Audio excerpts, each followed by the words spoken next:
Itu bagian dari proses, biasa aja naik turun semangat itu. Yang penting itu jalan aja terus dan latihan. Ingat, kita melukis itu paling kada terapkan untuk diri kita itu kita sedang berlatih. Karena kan ada karya kita yang benar-benar apalah perfect banget kada. Semua karya itu pada satu titik sempurna, tapi pada titik yang lain kayak banyak kekurangannya. Kalau banyak kekurangannya, tapi kan itu sudah sempurna, kita pindah lagi ke karya yang lain, buat lagi yang lebih bagus.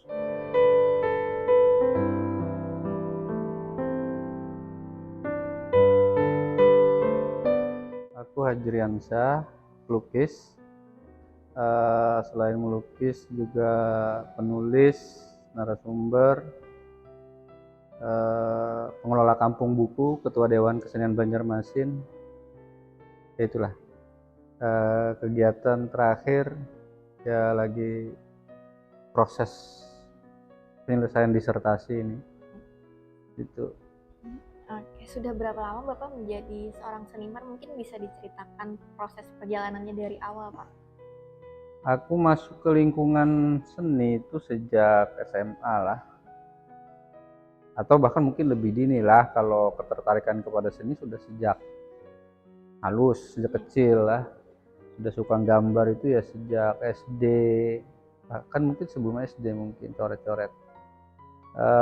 Kemudian SMA aku ke teater malah, habis itu ke puisi, nulis puisi juga, baca puisi juga.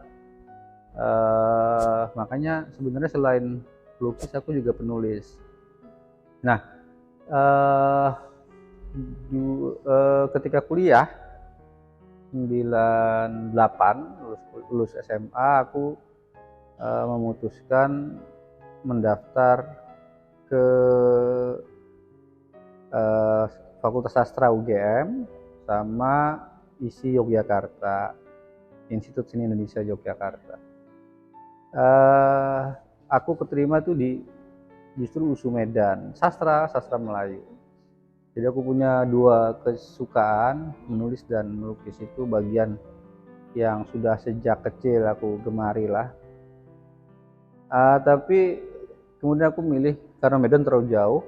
Ya, betul. Aku akhirnya ngambil yang di Jogja aja. Nah, karena kada lulus di ISI, aku ngambil D1 program seni lukis, Modern School of Design.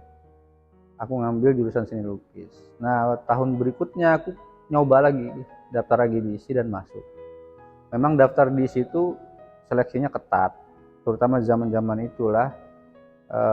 Karena kawan-kawanku ada yang 4 kali, ada yang 5 kali, ada yang beberapa kali ada masuk. Aku ya beruntung 2 kali tembus, walaupun yang 1 kali juga ada.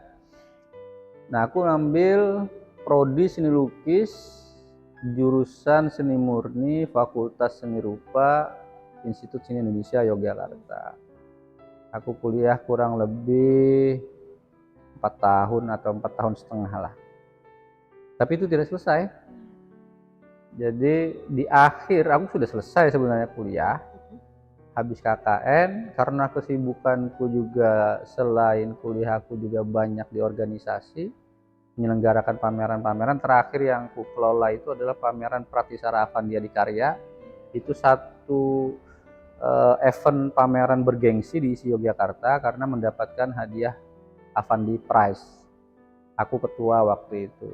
Nah, karena dalam waktu yang berbarengan aku mengerjakan KKN, aku juga sebagai ketua panitia Pratisara Avandi, aku juga mengadakan pameran, bertiga kelompokku pameran di Jogja.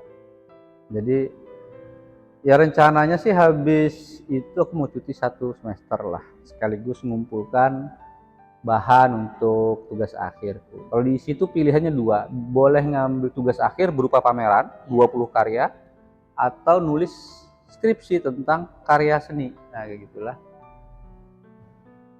Pas aku balik ke Banjar, justru kemudian aku kada balik lagi, karena akhirnya memilih kerja di bawah kawan, diajak kawan buka bisnis, waktu itu advertising.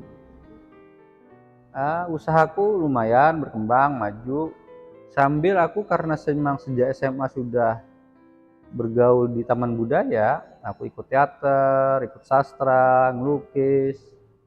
Jadi sambil menjalankan usaha aku juga masih berhubungan, masih ngelukis, membuat pameran, buat kegiatan pembacaan puisi, sastra dan lain-lain.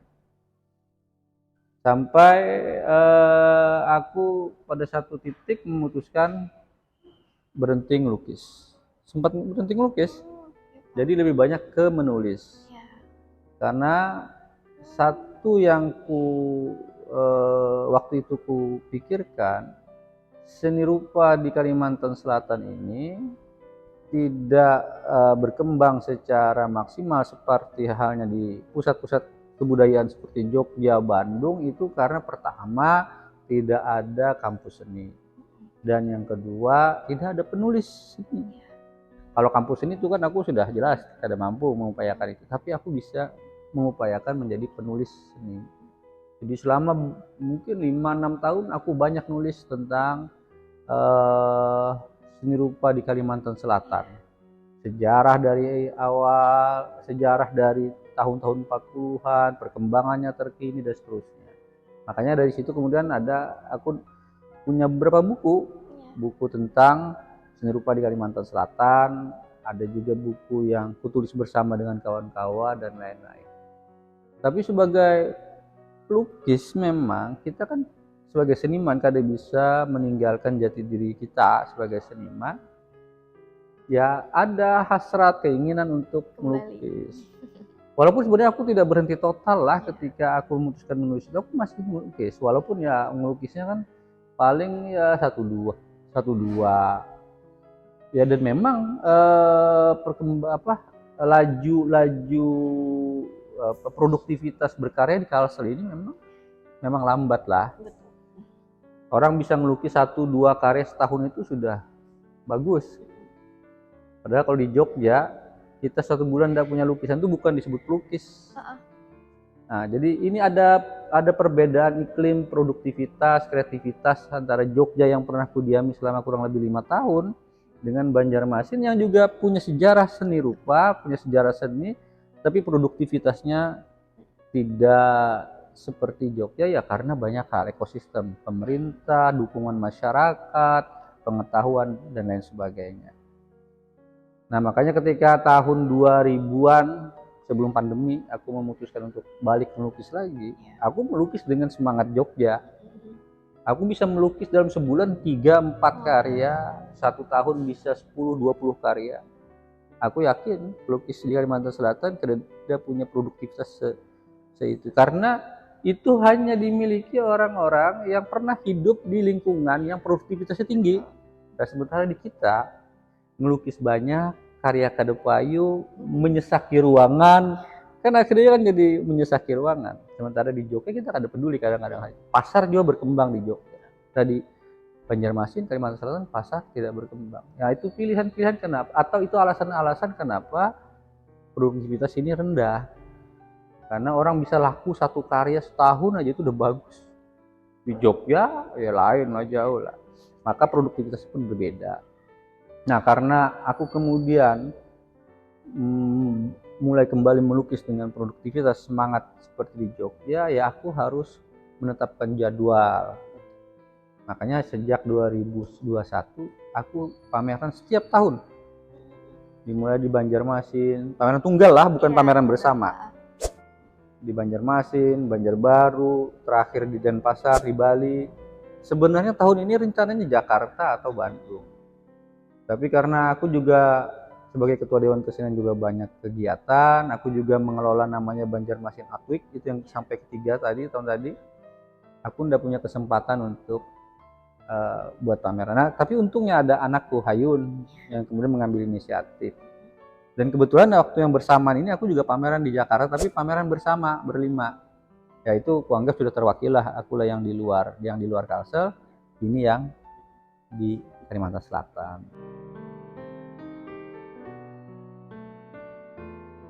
Seingatku, sejauh ingatan itu aku sudah gambar coret-coret atau coret-coret itu sejak kecil lah, jauh sudah coret-coret dinding, Ya. rumah kayak gitu udah sejak kecil. Nah, cuman aku ingat dulu ada kawan waktu di kampung itu yang kalau gambar bagus. Aku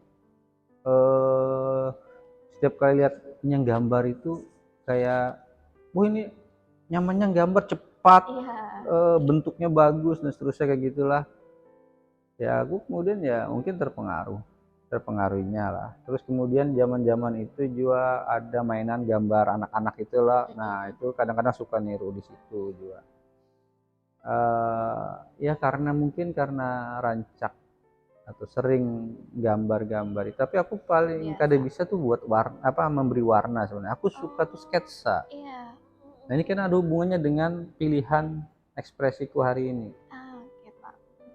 Aku tuh suka gambar gambar itu pensil atau pulpen tapi hanya berupa outline atau ilustrasi atau sketsa Sketsa gitulah ya, Pak tanpa ya. warna. Kalau disuruh mewarna aku tuh paling merasa paling lemah. Makanya ketika aku daftar di ISI pertama kali, aku sadar betul bahwa kenapa aku kada lulus itu.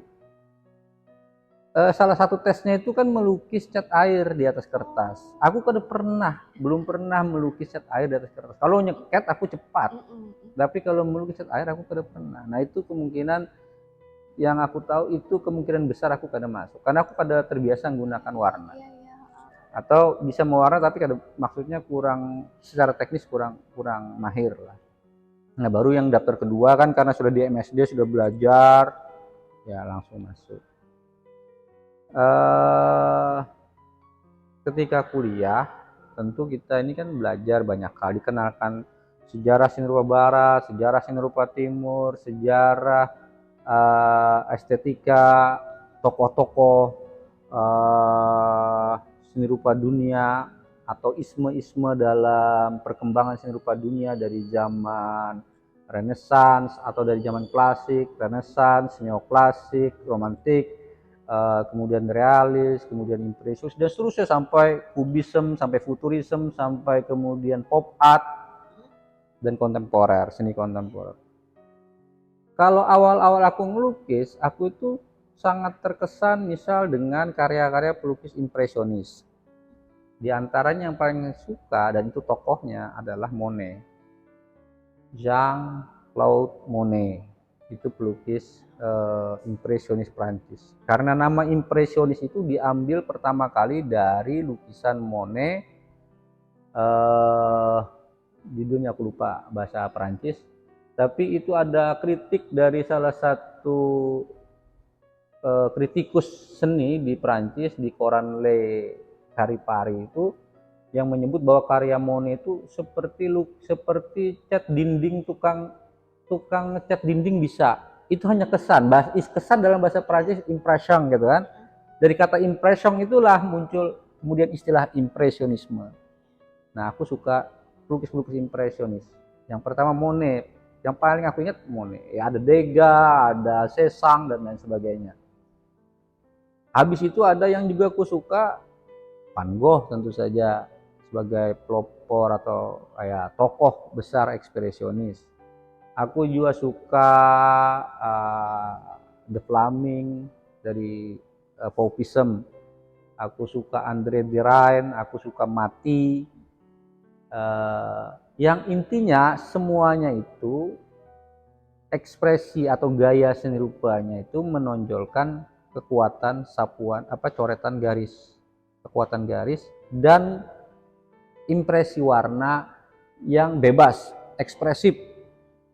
Kalau di impresionis itu orang tidak mengejar bentuk secara seperti orang-orang realis, dia mengejar cahaya, makanya kecepatan tangan itu penting. Nah itu dulu modalku, kecepatan tangan. Nah kalau di Fauvism itu yang paling kusuka adalah ekspresi warnanya. Fauvism itu kalau ngelukis rumah warna hijau bisa dilukisnya merah, daun dilukisnya warna kuning, batang pohon hijau. Jadi dia bebas dalam ekspresi warna, tidak harus seperti apa adanya. Nah itu. Itulah mungkin yang punya pengaruh terhadap karya-karyaku hari ini yang lebih ekspresif dalam warna dan goresan.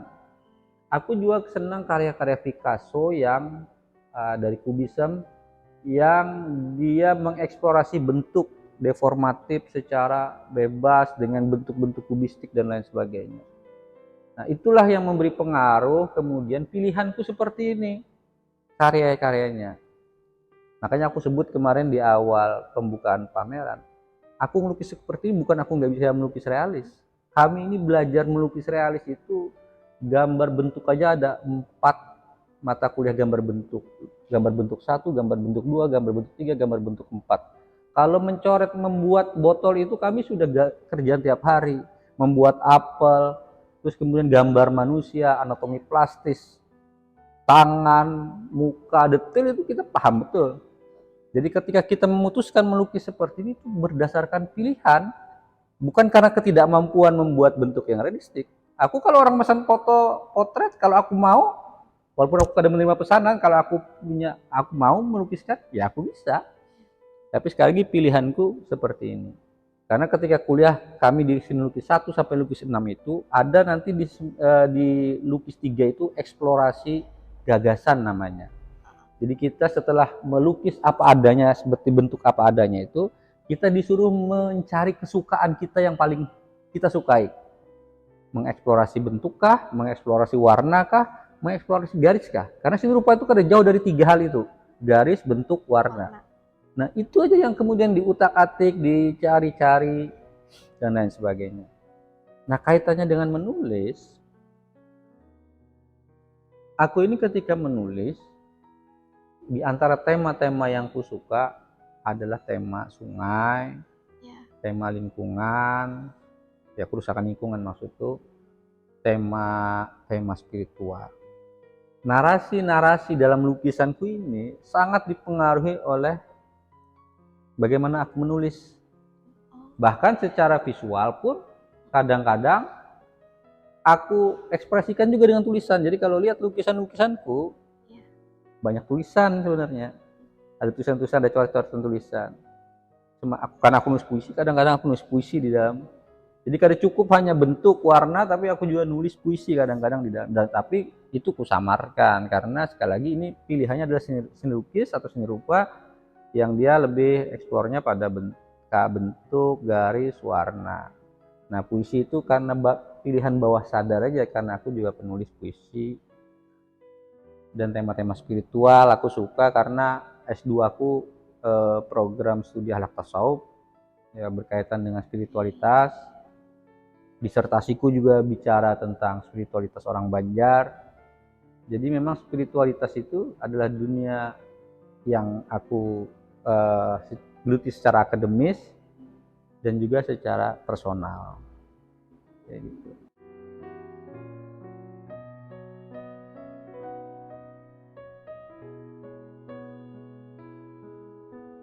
Ya, aku ini kalau dibilang sibuk ya sibuk, kalau dibilang kada sibuk ya kada sibuk. Karena aku wirausaha lah, aku bukan pegawai, jadi aku bebas menentukan waktuku. Aku ini usaha, aku ini kuliah, aku ini juga berkarya. Tiga-tiganya aku kerjakan semua. Dan aku juga ketua dari sebuah organisasi yang ngurusi orang banyak. Jadi sebenarnya kesibukanku itu berlapis-lapis. Sambil ngurusi Dewan Kesenian, aku juga ngurusi kampung buku, aku juga ngurusi ya usahaku lah untuk di rumah, dan aku juga masih menulis, dan aku juga dalam rangka disertasi ya, ini ngejar disertasi itu juga perlu konsentrasi. Aku juga melukis. Masalahnya pertama aku punya kelonggaran waktu. Kalau menetapkan kapan waktu melukis itu bebas-bebas aku. Bisa malam, anak-anak sudah guring, bisa pagi ketika anak-anak sekolah. Yang jelas aku pas kada diganggu orang, kayak gitu. Nah, aku kada bisa kerja tuh diganggu tuh kada bisa. Makanya di rumah itu udah paham kalau aku udah begawi itu kada bisa diganggu. Bahkan menawari makan pun kalau bisa jangan kayak gitu, nah sampai aku yang kelaparan seorang kayak gitu. Kadang-kadang kayak gitu. Nah, cari makan kayak gitu kan.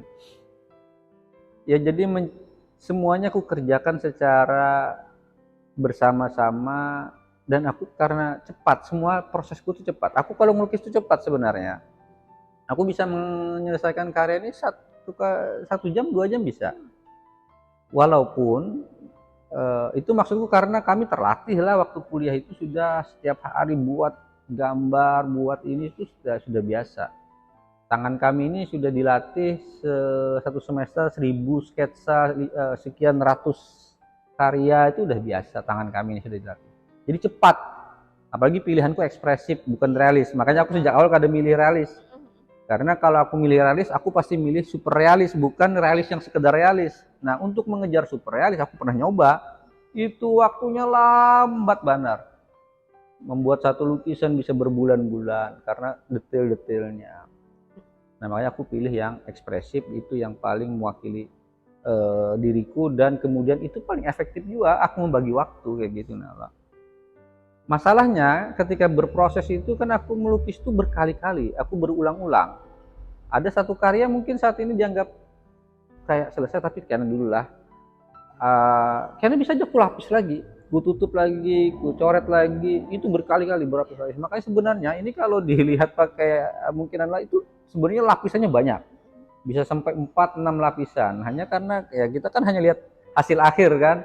Kalau lihat prosesnya itu lapisannya banyak. Makanya kalau yang cat-cat minyak yang zaman dulu itu tebal-tebal sebenarnya lukisanku. Nah, menentukan sebenarnya yang paling penting itu menentukan selesainya kapan. Karena kadang-kadang sudah dianggap selesai bisa aja karena coret lagi. Dan aku bisa ngerjakan dalam waktu bersamaan 2-3 lukisan bisa. Ini sudah agak jenuh, aku pindah ke sini. Di sini jenuh, bisa pindah ke sini. 3 lukisan, 4 lukisan aku bisa sekali gawe. Maksudnya dalam 1 minggu aku melukis, aku bisa ngerja 3-5 lukisan bisa. Itu sudah kebiasaan kayak gitu. Cuman menentukan ini lukisan selesai atau kada, itu sekali lagi yang, nah itu soal rasa, soal intuisi, soal apa nih, kebiasaan kita juga lah. Mungkin bagi orang-orang ini karya kada selesai, tapi ini kada tahu pernah bahwa karya ini pernah detail benar, tapi habis itu kurusak lagi. Memang ku sengaja kayak gitu. Dan itu pilihan-pilihan terkait gagasan, yaitu mungkin yang disebut oleh si kurator dengan whisper lah, apa, bisikan-bisikan. Sebenarnya imajinasi lah, imajinasi yang kada berhenti gitu. Nah, kita tuh kayak kada pernah berhenti. Nah, ketika memutuskan berhenti, itu satu putusan yang anulah, yang final. Maka membubuhkan tanda tangan. Ketika sudah dibubuhkan tanda tangan, hendaknya selesai, hendak kayak apakah menurut orang itu selesai. Nah, itu yang anu ya. Ada yang bisa berbulan-bulan lukisan itu, ada yang bisa bertahun-tahun, kada maksudnya kada disentuh lagi, tapi kada disentuh lagi bisa. Jadi makanya ketika berapa lama, aku cepat sebenarnya melukis. Sekali lagi, kalau lukisan sebesar itu aja paling sehari bisa kalau mau. Tapi kan persoalannya adalah sambil jalan sambil muncul terus. Hari ini tuntung, esok lihat lagi, tambah lagi, nambah ini lagi, numpuk ini lagi kayak gitu nah. Dan kayak itu terus sampai ya tadi aku sebut selesai, kuputuskan selesai kada selesai kayak gitu nah. Bahasanya kayak gitu. Pasti semakin tumpukannya banyak, kepadatan warnanya juga. Kalau mata yang peka dengan warnanya tahu membedakan mana warna ringan, mana warna berat, mana warna yang kesannya ringan tapi berat. Nah, itu bisa membedakan. Kalau ini sudah maksudnya terlatih, pernah numpuk-numpuk warna sedemikian banyak kayak gitu. Rata-rata lukisanku ini kededa yang maksudnya aku buat warna satu kali itu kededa. Kalau aku lukis biru bisa kutumpuk merah, bisa kutumpuk coklat, bisa kutumpuk merah lagi. Jadi itu lapis berlapis, makanya walaupun beberapa kesannya mungkin kayak ringan, tapi sebenarnya itu padat. Nah, kepadatan warna itulah yang hasil dari lapisan-lapisan tadi. Beda sama mungkin orang realis atau yang baru pemula, mungkin oh ini biru ya udah biru campur udah jadi kayak gitu kan. Aku gak bisa. Aku tuh ini ku coret biru, besok bisa ku coret, ku tutup dengan hijau, bisa ku tutupkan dengan merah lagi. Jadi tumpuk menumpuk gitu. Nah, makanya padat warnanya sebenarnya. Dan aku suka warna-warna yang padat gitu. dan kita kalau terbiasa lihat yang kayak gitu ya kita peka, kita bisa membedakan, oh ini cuma satu lapis, ini lukisan ini 2 lapis saja, oh ini padat, ini berkali-kalinya mana. Jadi teknik itu di dalam karya seni rupa itu kan hal yang sangat penting lah, teknik, karena teknik itu merupakan tubuh dari gagasan.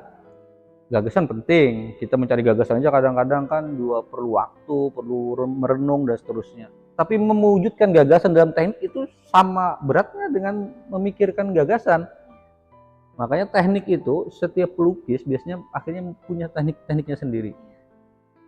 Jadi kita sesama pelukis atau orang yang kolektor atau orang yang apresian seni itu rancak melihat karya seni pasti paham.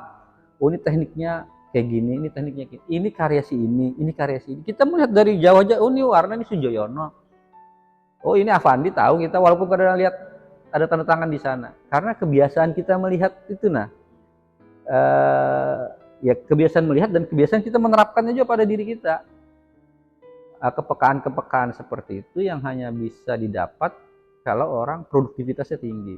Sekali lagi, aku ini bekerjanya karena pernah hidup di lingkungan yang produktivitasnya tinggi kayak gitu. Nah, itu mungkin yang hari ini membentuk karakter gaya lukisanku lah.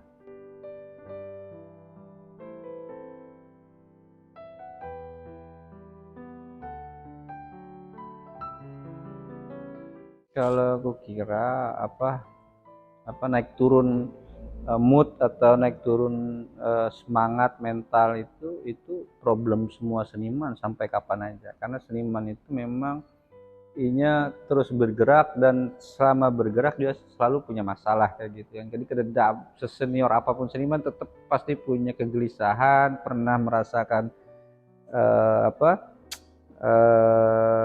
kayak kada punya semangat dan seterusnya itu.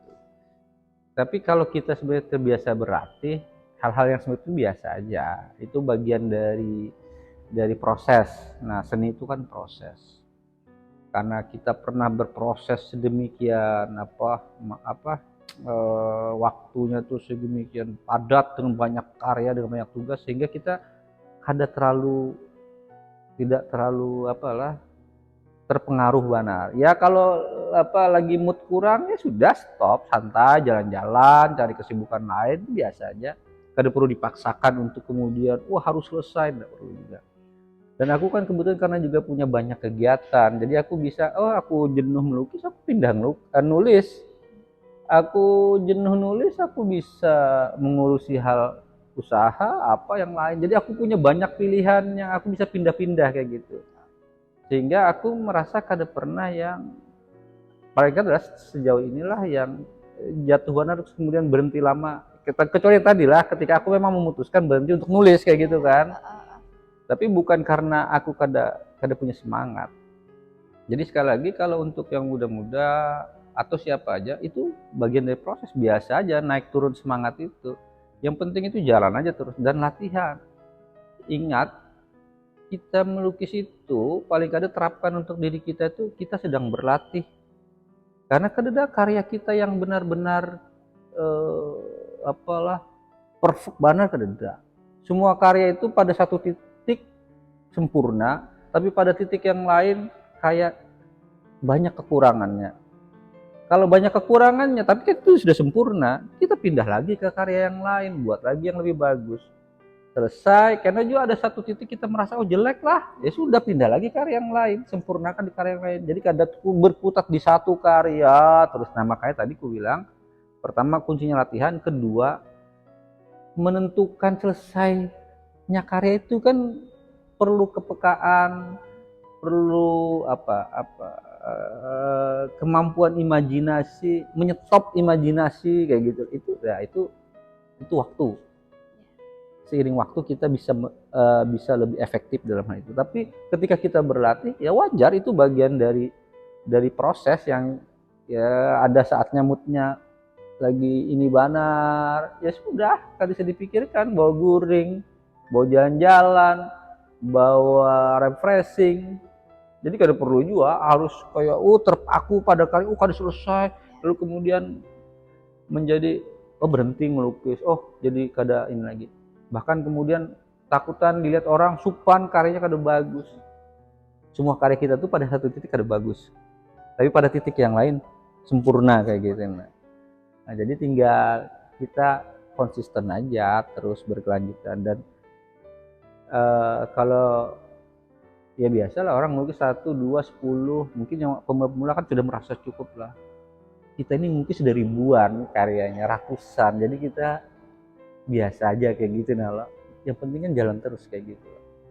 Maksudku melukis ribuan tuh lah termasuk karya-karya sketsaku, termasuk karya-karya latihan-latihanku itu ya ribuan. Jadi karena itulah terbiasa berproses, dan proses itu yang lebih penting daripada hasil akhirnya itu sendiri. Kalau kita terlalu fokus pada hasil akhir karena kita lihat wah kada bagus lalu kita down. Padahal kada bagus itu ya bagian dari proses untuk kayaknya jadi bagus lagi, sempurna lagi, kada bagus lagi, sempurna lagi ya gitu. Aku kayak gitu cara tipsku paling kada untuk diriku kayak gitu. Kada ada karyaku yang bagus banget, tapi kada ada juga karyaku yang jelek banget kayak gitu. Setiap karya pasti ada maknanya Pak ya. Setiap karya punya kekuatannya sendiri. Makanya kalau ada yang bertakun mana karya yang paling suka, semua karyaku aku suka. Tapi kalau aku bicara kejelekan karyaku, semua karyaku ya ada kejelekannya kan kayak gitu biasa aja. Tinggal karena kita ketemu kadang dengan orang yang sefrekuensi dengan kita yang bisa mengapresiasi karya kita. Kalau ada yang bilang karya kita kada bagus, ya sudah mungkin baginya kada bagus, kada penting. Kita cari yang seirama, cari yang sefrekuensi kan.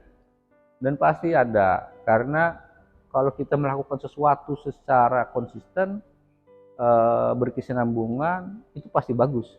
Dan hanya mata yang bagus yang bisa melihat karya bagus kayak gitu lah. Kalau orang awam kan mungkin ya sudahnya karena kada memahami sudah kada apa-apa. Tapi kita kan bisa beri edukasi semacam ini juga lah. Ya, seni rupa Kalimantan Selatan itu cukup tua, aku ingin tekankan itu.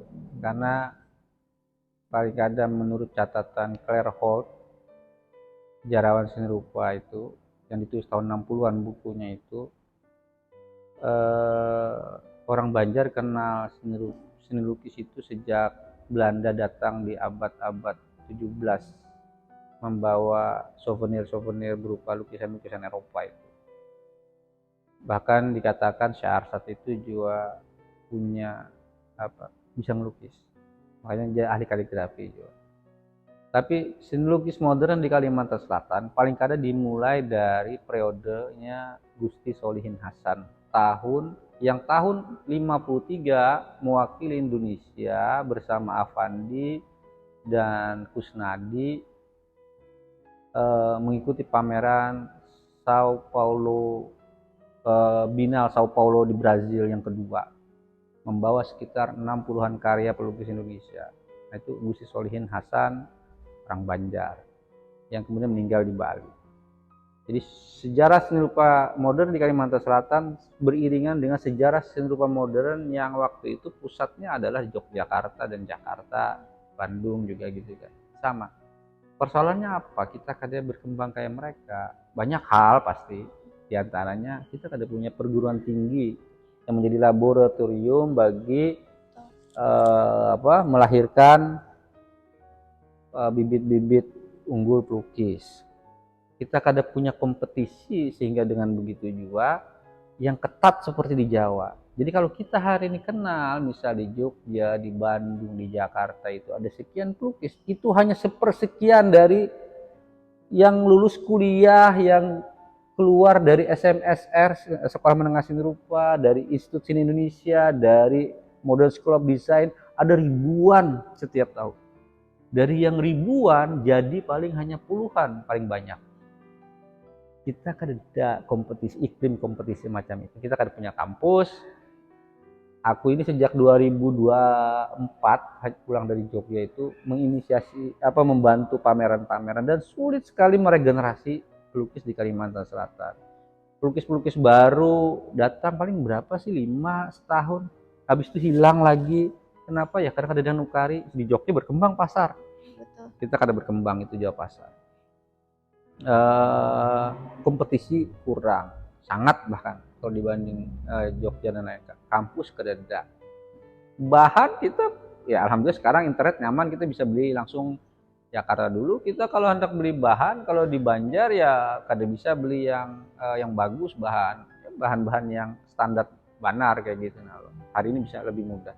Tapi sebenarnya dalam beberapa tahun terakhir ini aku melihat perkembangannya lumayan. Aku kadang hendak menyebut kita berapa lama sih bisa ngejar Jogja? Kita kan bisa ngejar Jogja.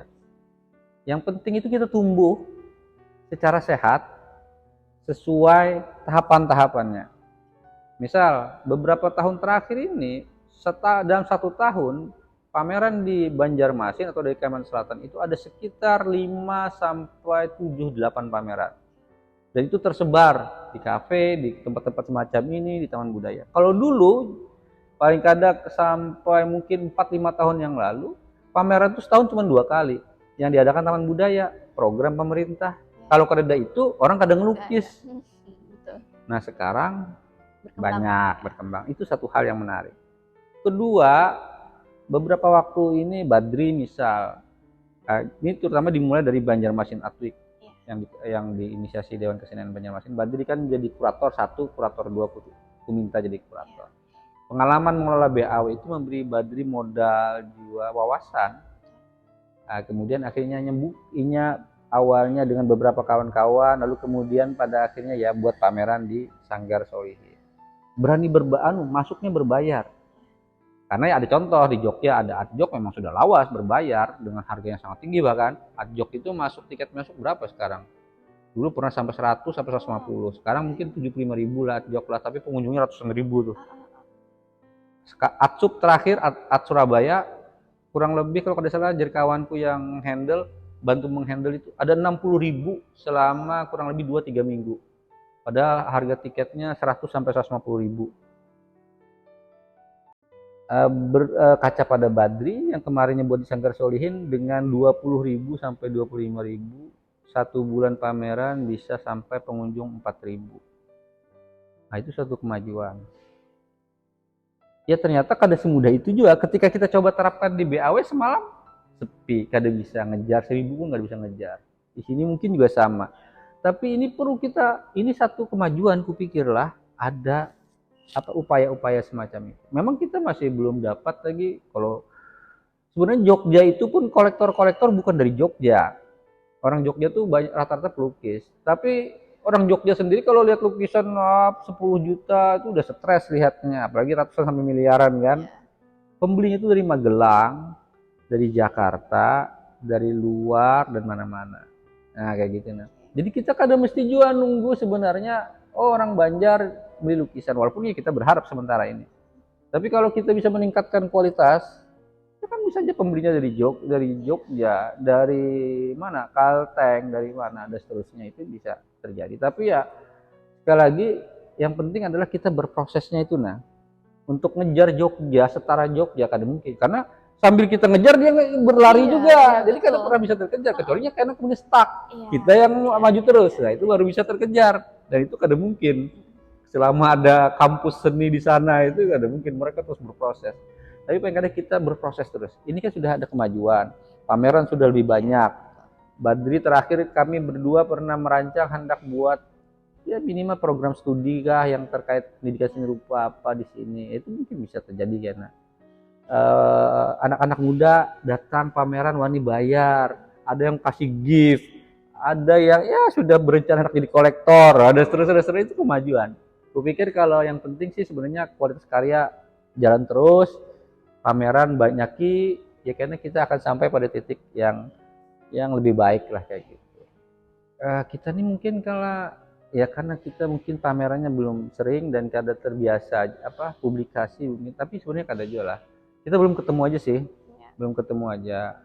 Ya kalau orang yang, tapi ya adalah orang tuh macam-macam loh, dan kita kada bisa patokannya orang yang kada suka karya kita patokannya orang yang suka karya kita. Jadi kalau kita belum ketemu orang yang suka karya kita, itu belum ketemu aja namanya.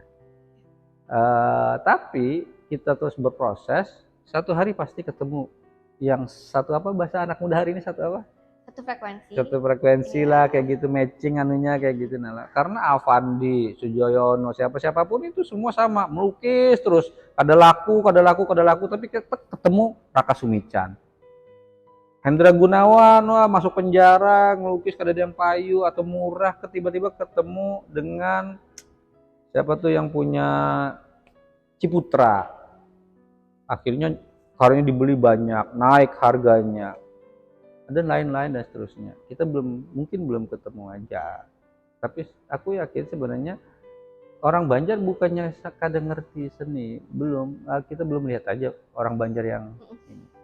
Di sini ada namanya Pak Juni Rifat, dulu kepala Bank Kalsel, itu punya koleksi di rumahnya kurang lebih 60-an karya mahal-mahal lah itu, karya-karya berupa nasional, apa karya-karya berupa ada master dari Jogja, Bandung sebagainya yang harganya ratusan juta. Di rumahnya aja ada sekitar 60-an mungkin karya yang harganya ratusan sampai miliaran. Belum lagi termasuk yang Silin broker juga nitip karya di galeri-galeri itu ada banyak. Jadi Silin aku pernah tanya berapa koleksi pian, seratusan ada mungkin dehnya. Dan itu harganya kedai yang di bawah ya mungkin paling murah mungkin 20-50 juta mungkin. Ada yang sampai ratusan, ada yang sampai miliaran. Ya mungkin lah karena bisa ketemu lagi orang-orang yang kayak gitu yang suka karya kita.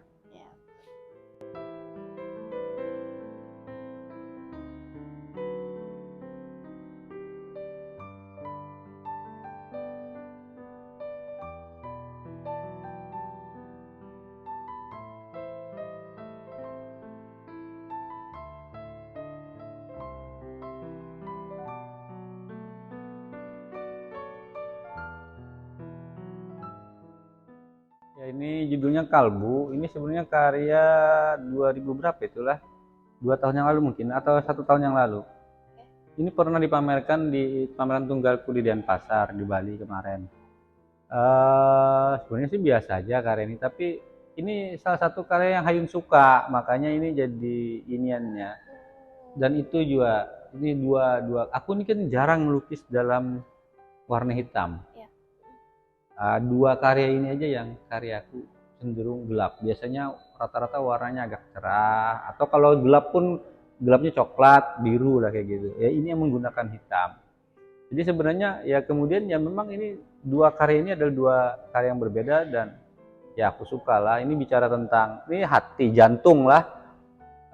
Terus ini ada simbol-simbol kuda, ada keledai, ada macan dahan, ada rangkong atau apa enggang, ada perahu, dan ini bagian dari apa struktur jantung lah. Aku kada hafal dia sih, makanya kemarin waktu buah sila kan dokter lah. Ini bujur jiwa kajar, aku kada ngerti ya, aku cuma lihat gambar. Tapi intinya aku ingin gambarkan hati jantung kita. Jantung kita tuh yang membuat kita hidup. Jantung itu yang memompa semangat. Nah, makanya semangat, hasrat mengejar sesuatu itu kan lambangnya kayak kuda hitam itu. Nah, kuda hitam di dalamnya ada kuda putih yang ya sama berpacu kayak gitu. Nah, pemicunya tuh ya daya hidupnya tuh di jantung kayak gitu. Nah, yang mengalirkan darah ke seluruh pembuluh itu kan. Tapi di dalam kita hidup itu kan juga ada apa? Ada macam-macam lah, ada macan dahan yang mengintip itu kayak pikiran-pikiran mungkin yang gelap, ada keledai yang bodoh, ada burung enggang yang gagah dan lain sebagainya. Itu sebenarnya lambang sifat-sifat lah kayak gitulah yang bisa kita maknai kayak gitu. Nah, misal macan dahan itu suka mengintip, menerkam di tengah kegelapan, begitu tiba-tiba bisa membunuh secepat itu, bahaya diri kita juga. Ada bisikan-bisikan atau ada apa pikiran-pikiran kita tuh kadang kemana-mana yang samar tapi bisa membuat kita celaka kayak gitulah. Atau kita yang bodoh seperti keledai kayak gitulah, yang ya selalu dibilang keledai itu salah satu walaupun keledai ya kokoh kuat juga kan. Ada burung enggang itu lambang spiritualitas, gagah, karisma dan lain sebagainya. Nah semuanya itu diwakili oleh hati atau jantung. Kalau bicara narasi tasawuf, jantung itu pemimpin semua organ tubuh kita. Kenapa Bapak jadi memilih Endless Whisper nih Pak? Kan bisikan tiada henti ya Pak ya? Ya itu kan yang milih judulnya Hayun sebenarnya. Tapi kita diskusi juga sih. Ya ini diberi endless whisper lah. Apa maksudnya? Bisikan tiada Tiada henti. henti. Ya bukan itu, aku paham aja. Tapi maksudnya apa bisikan tiada henti itu? Oh terus yang cerita ya kayak gini lah yang, yang disebutkan di sini lah. Bahwa oh ya benar memang aku berkarya kayak gitu. Dan aku selalu dalam pikiran, dalam imajinasi itu ada mawas diri di antara ketegangan-ketegangan, antara kegelisahan. Nah, sebagai seniman itu kita gelisah. Kita kan bisa berhenti gelisah. Kalau ada seniman kada gelisah itu bukan sudah berarti imajinasinya stop. Kegelisahan itu sebenarnya sumber kekuatan kita. Karena dari kegelisahan kita bangkit, kita berkarya. Nah, ada juga ketenangan itu penting karena ketenangan itu kita kadang bisa terus terburu-buru hidup dikejar oleh obsesi kita kayak gitulah. Kita harus menenangkan diri pada satu waktu. Tapi kalau tenang terus kadang bergerak, kadang ada kegelisahan itu juga bukan manusia. Nah, jadi kita tuh memang di antara dua itu selalu. Di antara yang mengancam kita karena kebodohan kita, dan seterusnya itu mewakili kayak gitulah. Dan hasrat kita ingin terus maju, perahu yang menjadi daya dorong kita yang kita gunakan sebagai media mengarungi hidup dan seterusnya kayak gitu. Iya Pak, di setiap lukisan Bapak kan ada tulisan ya Pak? Ya, ada tulisannya di sini. tulisan banyak nih tulisan. Itu ya kadang-kadang kelebihan energi lah. Nulis puisi apakah gitu. Tapi beda dengan aku nulis puisi yang sebenarnya aku sendiri lupa ini apa tulisannya. Karena itu spontan kayak spontanitas apa yang di kepala tulis. Aku aja tertahu nih apa. Mungkin ada terbaca satu dua mungkin ya. Tapi tulisan itu jadi elemen artistik kemudian lah. Dia menjadi bagian dari elemen visual yang artistik. Jadinya kada hanya berdiri sebagai tulisan yang memberi pemahaman tentang sesuatu, bukan itu maksudnya kalau dia dalam karya visual. Dia menjadi bagian artistik visual. Itu yang kuharapkan dengan adanya tulisan. Beda ketika aku nulis yang puisi, cerpen, prosa ya itu pemahaman kan yang disampaikan. Tapi kalau tulisan di dalam karya seni rupa itu lebih ke menonjolkan sisi artistiknya.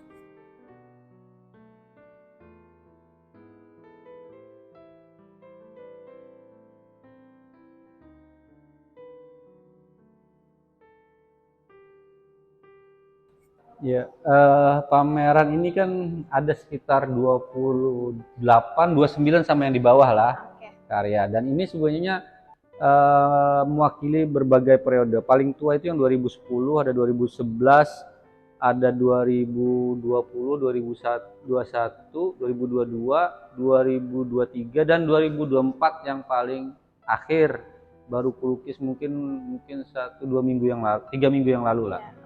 Nah, ini yang dari yang sekian itu yang terakhir kalau tidak salah ini karya terakhir. Masih fresh-freshnya nih berarti Pak ya? Iya.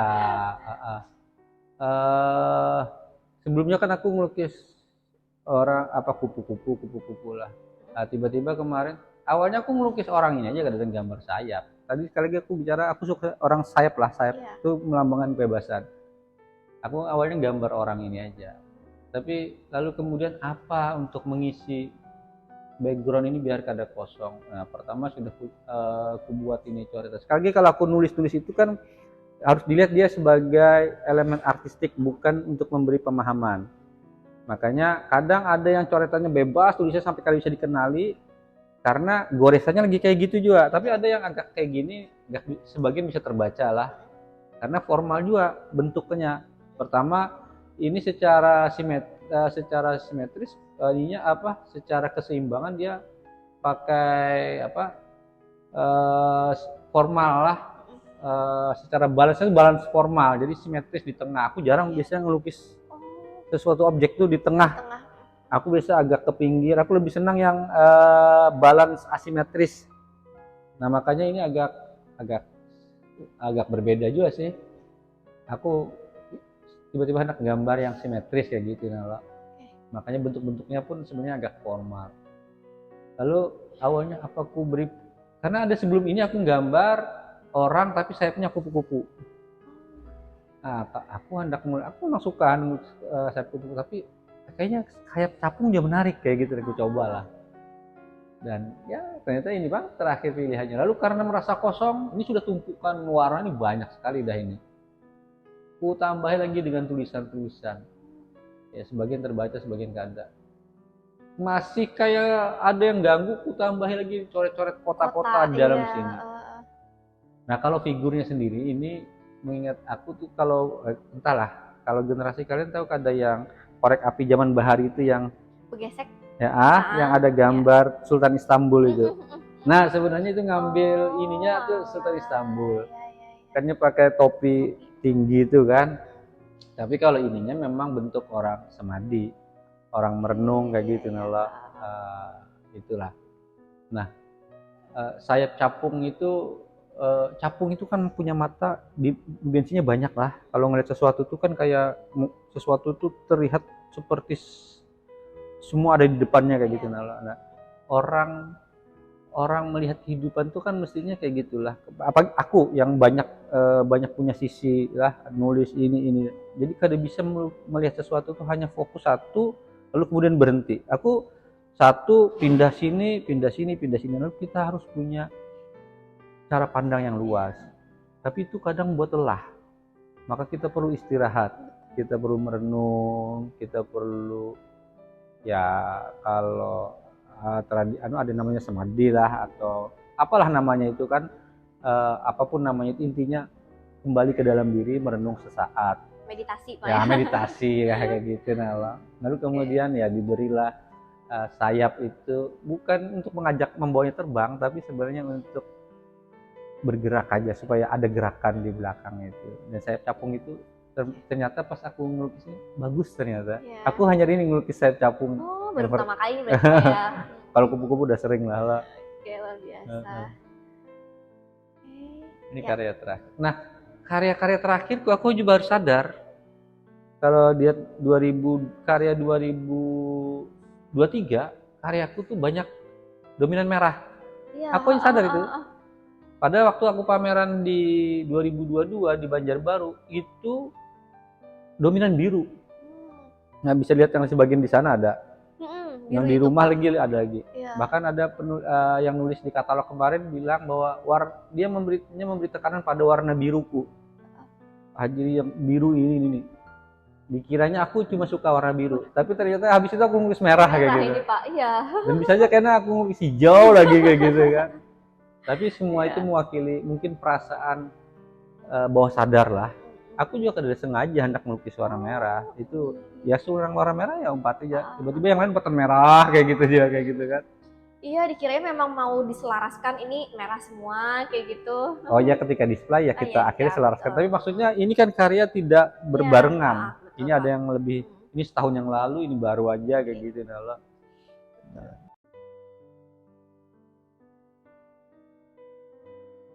Ada ungkapan yang cukup familiar di dunia seni itu, vita brevis ars longa, hidup singkat, seni abadi. Dari sejak dulu, para seniman terobsesi dengan keabadian. Maka di abad pasca Renaissance, neoklasik, itu sang Saksluidapi itu membuat satu konstruksi yang kokoh dalam komposisi. Cesang juga pada abad ke-19 membayangkan satu konstruksi yang kokoh. Jadi konstruksi yang kokoh itu bagian dari seni yang abadi. Ini adalah hal yang tidak terpisahkan. Makanya kita bicara tentang gagasan, pikiran yang kita berharap ini mengabadi kayak gitu loh. Hidup kita bisa singkat, 40 tahun, 50 tahun, 60 tahun, tapi pikiran kita, gagasan-gagasan kita yang terekam dalam karya seni kita menjadi abadi dengan konstruksi yang kokoh. Sama seperti halnya kesenian yang kita harapkan demikian, kita juga penting punya satu bangunan yang kokoh. Seni rupa dipajang di galeri-galeri, di museum-museum yang bertahan kokoh. Karena itu untuk membangun sesuatu yang kokoh tentu kita perlu bahan yang kokoh. ini ada satu bahan semen instan Roxbond, pilihan yang tepat, yang bagus untuk membangun satu konstruksi bangunan yang kokoh, dan ini cukup estetik juga dan efisien dalam pengerjaannya. Saya kira itu adalah bagian dari seni, efisiensi, terus kemudian juga kemudahan artistik. Roxbond, kukira mewakili itulah.